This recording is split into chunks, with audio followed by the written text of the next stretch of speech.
What up, people? Coming at you live. Smart Mead. I'm here with my man Nicholas Campbell. What's going on? We're in the booth, and we are doing our training day podcast. Coming at you live. We bring it weekly, and we got a lot to uncover because Nick's very active. He's having a record year here, and we wanted to get him in to kind of go over some of this, drop some light, and so Nick, happy to have you here, buddy. If you can tell us, kind of go over some things that people don't know about you. Give us your story a little bit, some of the things that kind of got you in the insurance industry and kind of why you think it's a great industry and kind of carving the path for your future. It's an interesting take. I want to hear it. So I think they do too. I think it all has to begin with I was always around my situation is very different than a lot of other people. I mean, I think everyone comes from a place of brokenness. My brokenness was I came from a situation where my dad played professional basketball. My mom was a nurse. They were able to do and provide for me. Wow. in a way that I didn't have to want for nothing. So it's I knew I wanted that, and I knew I wanted I don't know if you call it a curse, a gift. I just had the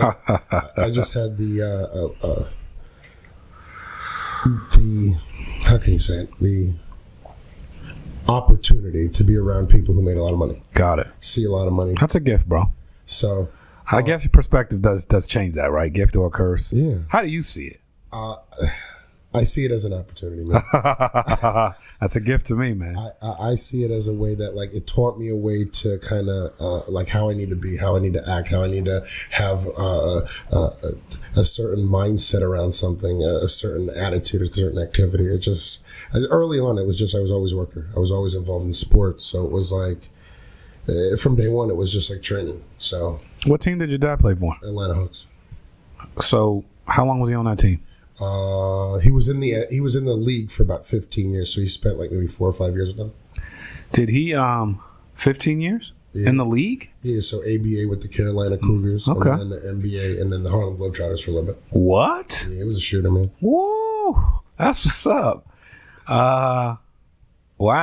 And how long was he with the Hawks? 3-4 years. Okay, got it. That's awesome, dude. So you've moved around a little bit then. Yeah. Got it.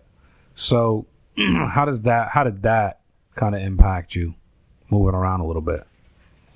Seeing different parts of the country at different points of your life. It was awesome, but it was where are we going next? Got it. It was so I guess that's where I guess you get the hustle and bustle because we're always moving. We're always changing, it's always shifting, we're always meeting new people. So it was never a problem to me just to talk to people. Got it. It just came natural. Makes sense. That makes sense.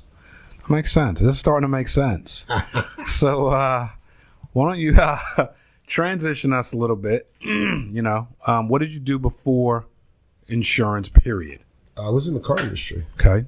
I sold vehicles. I sold vehicles from all the way to Kia, all the way up to Mercedes-Benz, Highline, Exotics. So what I would do is I would kind of similar to here, I would go through their filing cabinet of people who bought cars there, and I would just call them and just convince. I just make sense for them to trade their car in and convince is a good word. There's no judgment. Convinced. You convinced them. You sold them. Yeah. So it was just creating it created a niche in the industry because nobody was actively calling deals. I was pulling people who just leased their vehicle 12 months ago. And they're going to get an extra $5,000 and they're getting this feature, and we're understanding that when they bought their vehicle, they wish they had this, they wish this was different, they wish that was different, and if it made sense to them, they're switching. Let me ask you a question: why would someone buy a vehicle and then wish things were different? Because of the salesperson. They told them that it would have this and it didn't. They told them that it would. They thought it was going to drive like this, but it didn't. They thought it was. Their expectation wasn't what it was. And then you were there to provide more value. Correct. You've been value selling for a while. Does that make sense? Absolutely. Up until what years were you in the car industry? 2010. till 2018, 19. Okay, so when I met you, we were in the insurance business. It was an insurance platform when I met you. Correct. Different company than we are right now. Yeah, it was back and forth. Okay, got it. So I want to hear a little bit more about that. What made you even think about insurance, and then what made you, go back and forth? So when I Googled the number one, income that is generated, I came up with financial services. And I'm not super intelligent. I'm a smart person. I just know how to follow directions and keep it like, I don't know, and keep it pretty much consistent throughout. It's like, so when I saw that it was financial services, I my passion is cars. Like it's always been vehicles. It's always been like, I don't know. It's like when I was little, I had we used to play the car game. So like we used to say, oh, what's that car? And then we used to figure it out from a distance with the cars by the headlights. And I just became so good at it. And it's like when I grown up, my mom has pictures of what she saved, and they was cars. So I knew I wanted to do something with money, and I knew I wanted to do something with cars. And I knew that, they say if you do what you love to do, it's like you never work a day in your life. So I figured if I could incorporate, that, into what, and I just went and did it. That's what's up, man. So I did the car thing, and I was capped. It was like I couldn't necessarily make, it was just trying to figure out the deal. It was people trying to it was management trying to figure out my personality. I didn't, I bounced around from the car business. Mm-hmm. Like I said, I've literally worked for every manufacturer. Got it. So it was different dealerships. It was, once you kind of go everywhere, it's like, everybody in the car industry knows each other. So it's like you kind of develop like a rap. But I mean, don't get it. Like I worked. Right. So and I that makes sense. That translates. People, so they gave me a shot. Got it. Makes sense. So the insurance business, you searched it. You figured out it was one of the highest ways to get paid. You got interested in it. You got your license. So here's the little thing that. So I got my license. So I started with a program that if you did the practice simulator test, that they would pay for your license as many times as you needed to take it. I don't know. Most people don't know. It took me 23 times to pass. What? Real talk. What? 23 times. Wait, we got to break this down because you said we got 17. Wait, I know, but wait. So there's no way. Why? I'm not a test taker. Like I came to a point where they took the book, like they couldn't figure it out. Like they took the insurance book and they would just say, what is this? And I would finish the whole paragraph. Like I knew the book inside and out. It's just when it came to the test. Like I passed the test because I had a fever. I was sick. Wow. Yeah. I got like a 3-4 scores out of 69 then. Wow. That's incredible. First off, that says a lot, it says a lot about your testament, your will, your fortitude to keep going, which is kind of how you got here now. Like, right? So I've seen you in and out of meetings for years. Crazy, right? And no sales. In my head, right. You know what I'm saying? Just fired up. And now that I know you and now that I know how active you are and, it all makes sense based on what you just said. You got a lot of energy. You do bounce around a little bit, but you found a way to get structured, have family first life, and start crushing it. So first off, what triggered you to start really selling with us? And then Brian Mendenhall. I mean, I met. So here's the thing about like the insurance industry. It's like it's its own little environment. Like it's like the people in this environment really, in my opinion, the last deal that I came from, they really cared about people. Mm-hmm. Like they really cared about each other. Like like we were fired up, but we were broke. Like it was, no, for real. We were broke. Like but we were fired up. So it's like, I was introduced to the business, to the industry by somebody else, and I met Brian Mendenhall. And Brian Mendenhall didn't even get compensated off of anything that I've done. Like he just was just there, and he just helped, and he just poured into me, and it was just like it was like a brother did. Like it was a brother never had. Strong. It was like I'm the youngest of two sisters, so it was somebody that kind of did something and didn't expect a dime for it. So we never stayed out of contact. So when I left the industry, because it wasn't like I can't really say it's like it was my like I left because it was like, it wasn't, I'm not going to say it wasn't working because clearly it works. It just like, I wasn't looking in the mirror. It's like kind of like that 90-day, like that 30-day guarantee. Everybody's quick to say, oh, it doesn't work, but like you just got to look in the mirror. Yeah, true. That's strong. And it makes sense because, I mean, you finally decided to do it. I'll never forget. It was summer 2019, last summer, July. You came to the sales conference. You're energetic as always. You're energetic as always. Fired up. But you know what? You came out of that one, and I think a week or two later, I saw you on the leaderboard for the first time. And that was like, whoa, this dude's writing. I was like, Brian, this Nick's writing business? He was like, yeah, bro, we're getting them started. So I was like, all right, I'm in. And then you freaking took off. Yeah. So what did you see in the opportunity? And you obviously had that work ethic the whole time, but what did you see in the opportunity that allowed you to kind of put the jets on and start turning in $40,000 a month? I saw that it was possible. Like I saw that like the average person that could go out and do 40, 50, 60, 70, 80 grand a month. And it was just like, if not, like why then, why not me? Like it was just, I took it very personal. I love it. It was like, I don't know, man. Yeah, why not me? That fueled my whole career. I totally understand the why not me, man. Because look, we're all human beings. Why not you? Right. You know. So why don't we get into psychology a little bit? You know, let's talk about the mindset. Let's talk about the preparation. Let's talk about the leads, the stuff you're doing, the way you approach dial day. How's that all look for you? So it's like, I think regardless what anything you do, you need to assess your situation. Like Brian, I don't need to assess my situation. Brian said go out and do it. Like I just go do it. Like I don't like if somebody gets shot, they get shot. I mean that's kind of like what it is. But the deal, like our deal is like we deal with the 1.5% of the people that fill out these applications, fill out these forms, and send them back. And it's like, you got to think to yourself. It's like, why do they fill it out? Like, what is their thought process? What are they going through? Like, why? Like, the people that we work with, as far as the lead companies, it's like they send them out to everybody.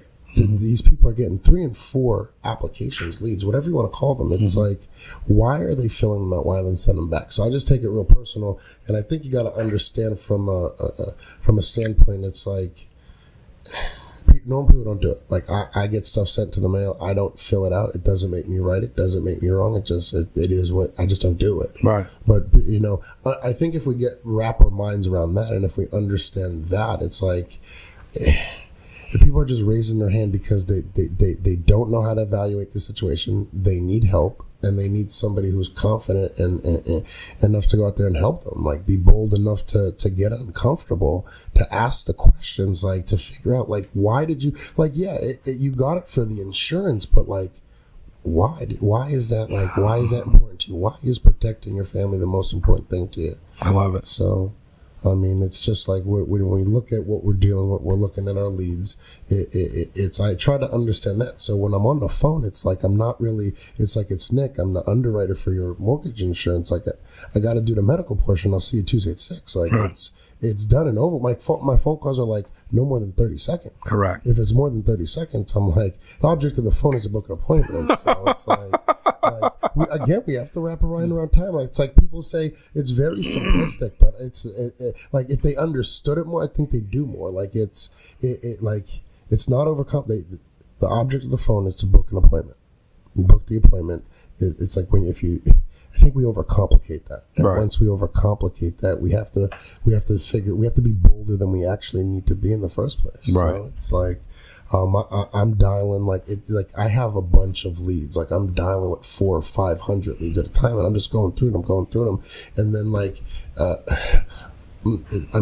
I'm going through them in sets of increments of 15 to 20. And I'm kind of dialing them one time, and I'm going back through them, dialing them again, letting it ring, hang up, dialing them, and it's like they're getting like 4 or 5, 6 phone calls in an hour before I move on. So, but I don't get personally attached to it. Right, correct. It's something that like it is what it is. Like, I just move on, and I got a bunch of people. I got to figure it out, and and go from there. Here's the deal. It's like there's enough people that, like you said, it's like as long as we have people that fill out the applications, we won't go broke. So yeah, I mean, when are people ever going to stop needing life insurance? You know, and now more than ever, it's just like I don't understand why people are just like our foot should be more on the gas than it's ever been. Yeah, I mean, whenever the hysteria is high, the demand for life. That's why it's a recession-proof business, bro. Absolutely. Because when the knife, even when the sword is falling, people are trying to catch a falling knife, no matter what. And when they're doing really well, it's value over price.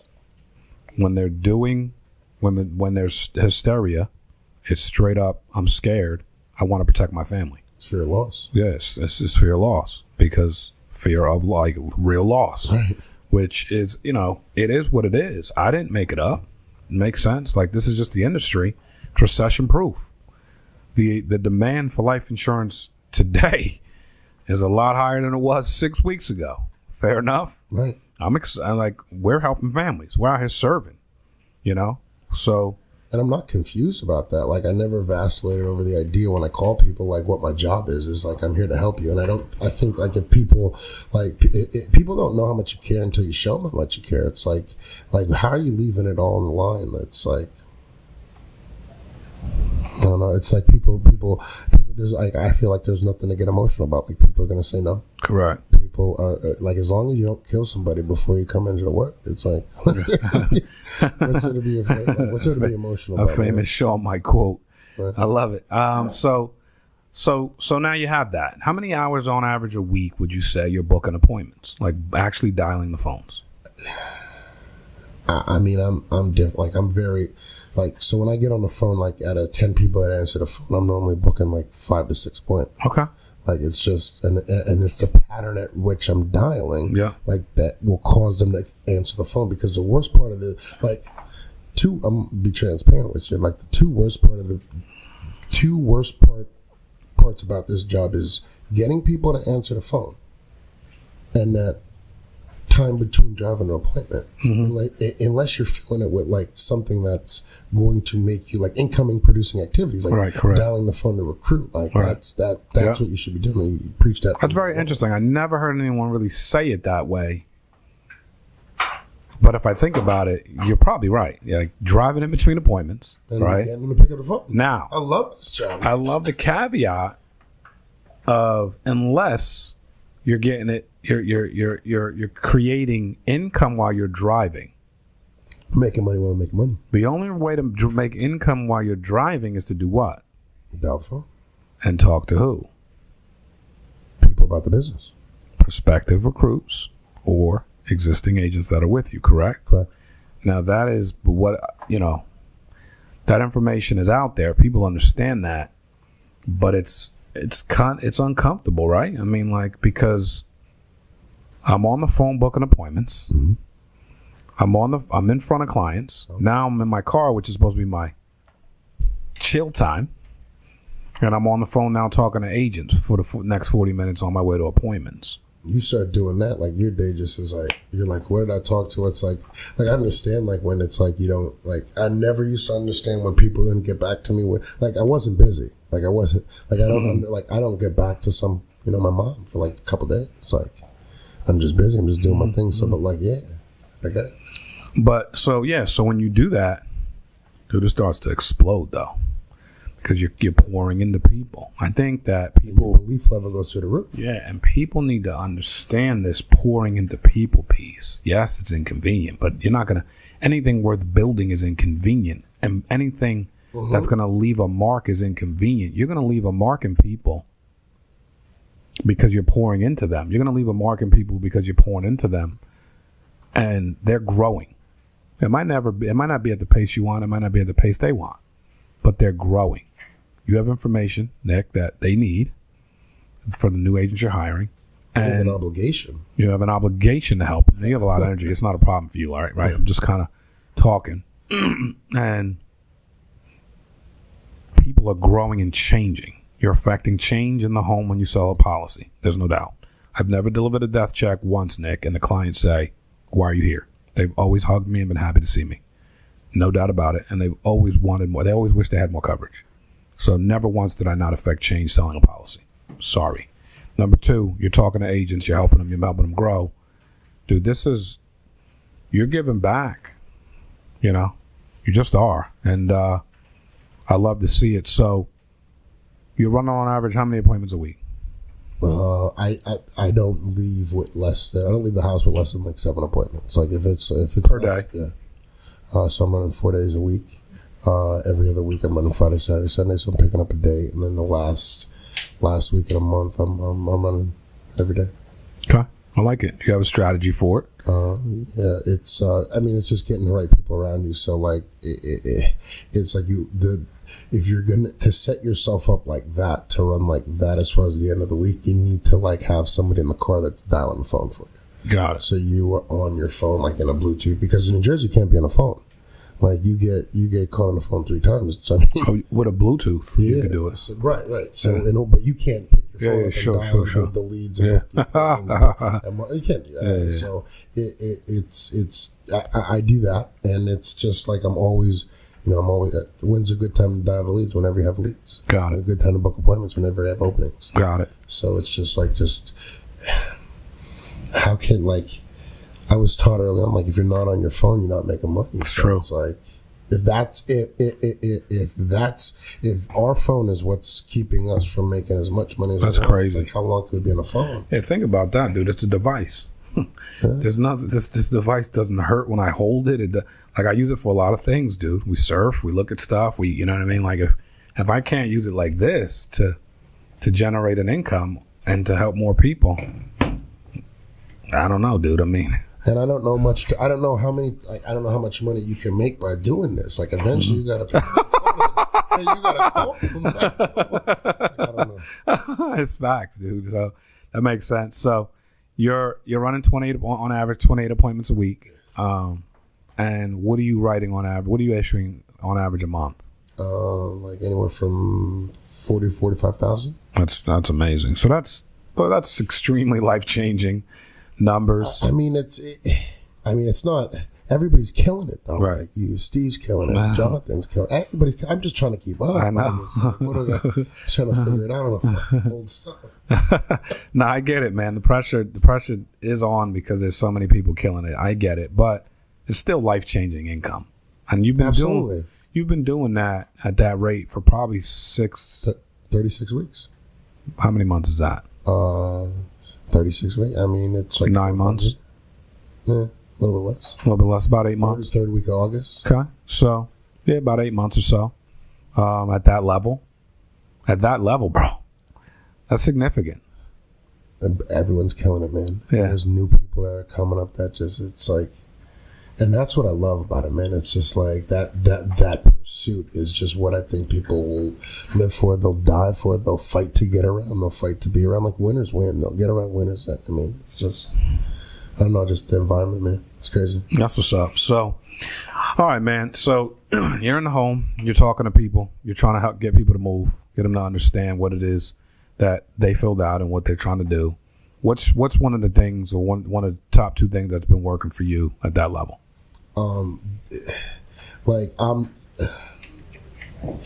I do a lot of teaching and a lot of does that make sense? And I'm doing a lot of like. Can you explain to me how it doesn't make sense? Love that. Like I'm trying. Like I don't think the yes works anymore. I think it's kind of like you have to. What do you mean yes? Like getting people to say, does that make Does that make sense? Yes. That whole, because the yes can be flawed. It could be a fake yes. Yes. It could be a yes to pass you along. It could be a yes that you're not unsure, but you don't want to do it. So it's just like if you could have people say no to you in a way that it says yes. I like that, dude. Listen. When I got to that place. Dude, when I got to that place in my career where the no actually meant more to me than a yes, I was like, we're on to something. I remember having a conversation with Danielle Byrne when she arrived at that place. And we were laughing about it because the way we help families with life insurance is so much about them and it's so value-based that it's almost difficult for them to tell us it doesn't make sense. Absolutely. You know what I mean? So if they say no, what you're saying, this whole explain to me what I'm not explaining to you that's coming across this way because maybe I'm not doing my job. Explain to me why you'd be saying no to that. And you get this answer that opens up like, it's like a flower in bloom. You know what I mean? And in that flower in bloom, there's all types of stuff that comes out that allows you to get in there a little bit deeper and help the family. Would you agree with that? Absolutely. You're finding that? It's it's just about. It's not using it a way against them. It's not using it. It's just using it in a way that it kind of makes sense. Correct. And it's using it in a way to kind of like to fish out all the issues, like to kind of figure out the unknown. Right. Like, because if you don't know what's going on, it's like, how can you help them? Correct. Dude, you're an artist. You become an insurance artist, bro. We got to do the same with the team. I know you're pushing for VP. I know you're getting ready to. I'll be sales manager this year. This month. Okay, that's what's up. I love it, love it, love it. On your way to senior sales manager. Absolutely. I love it. So now, to VP, what are some things you put in place? What are some things I know you're working on? I know you got things rolling. So talk to me. What are you putting in place? Staff. Okay. Right people. Training. Just the schedule of it.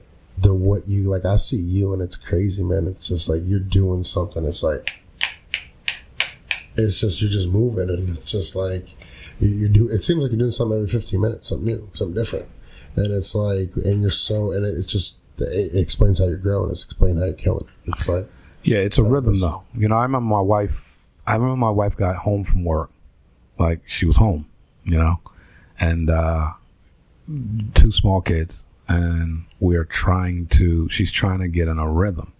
And she goes, she compared herself to someone else, not in a way that was like bad, but she was like, when I look at this lady, she's been doing this so long, she's rolling. She's like, I'm just trying to get in my groove so I can get rolling too. Now she's been home almost going on her 4th year. And it's like, she's rolling. You know what I mean? She's got a rhythm. It's not perfect. Kids are they're off the wall. But she's got a rhythm. And that's what I notice about this business, or really life in general. The more you have to expose yourself to new things, because growth equals new places. It equals new things. The more you have to open new doors and expose yourself to new things, the more you have to get integrated into a new process. The better you get at that process, the more it slows down, the faster you look.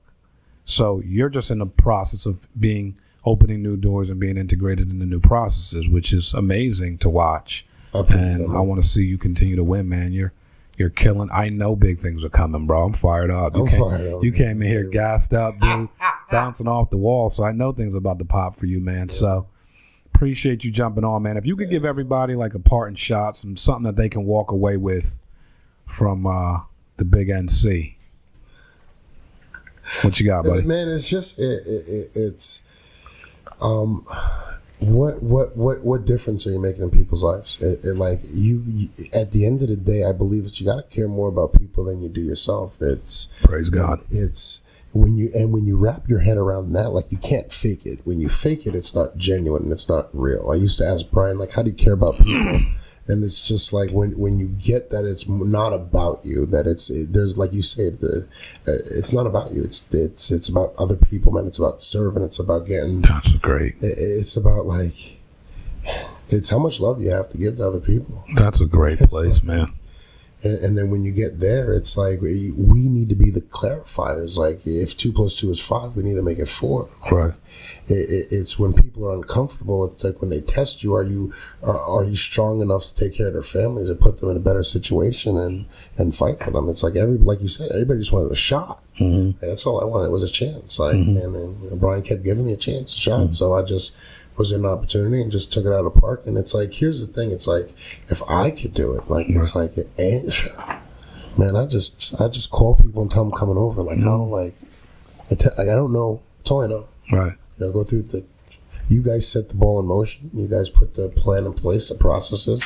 And it's when you plug in, it's like, I came into this with 0 money, man. And where can you go in America with 0 money, 0 capital, and just turn this and just crush it out of the park. It's ridiculous. I love it, brother. I love it, man. You're. It's gonna be big, man. 2020. We're gonna see. I'm telling you what, it's brand new horizons for you, my brother. Well, appreciate you guys jumping on. Don't forget to check us out on YouTube. Subscribe to our YouTube page, and listen. If you like this podcast, download it. Subscribe. You know, you can catch us on Spotify, catch us on Apple podcasts, and we're here. We're gonna come at you every week. We got some different things we're working on, new stuff. We want to come at you in video and voice because we know we just want to reach as many people as possible. We believe we're making a difference. So thank you very much. Thank you, guys. And God bless.